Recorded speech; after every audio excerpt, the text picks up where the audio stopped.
Samajwadi party के अध्यक्ष अखिलेश यादव का केंद्रीय मंत्री और राष्ट्रीय लोकदल के अध्यक्ष जयंत चौधरी पर कसा गया तंज राजनीति के गलियारों में सुर्खियां बटोर रहा है।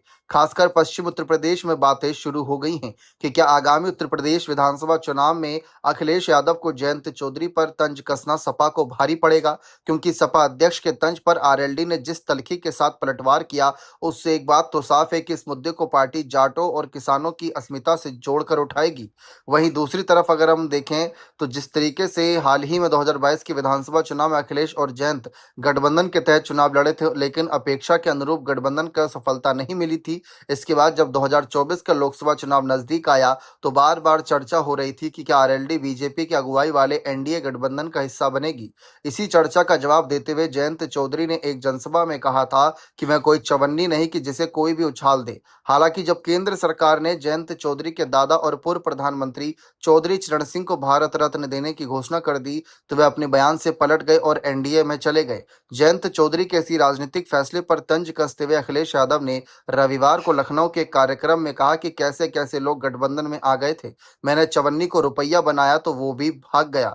अखिलेश यादव के बयान पर आरएलडी के प्रवक्ता रोहित अग्रवाल ने भी तीखा पलटवार किया।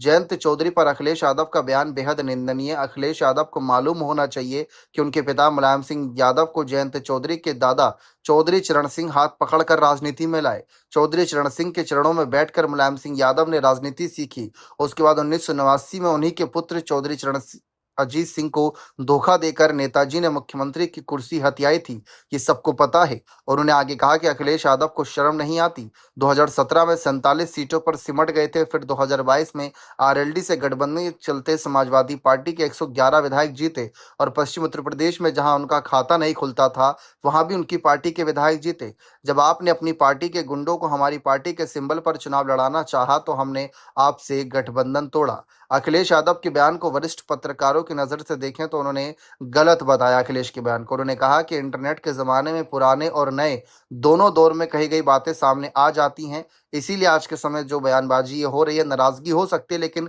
खुलकर जो बयानबाजी हो रही है वो काफी असर डाल सकती है। तो अखिलेश यादव का दिया गया जयंत चौधरी पर यह बयान कहीं उनको आगे भारी ना पड़ जाए, ये देखना दिलचस्प रहेगा।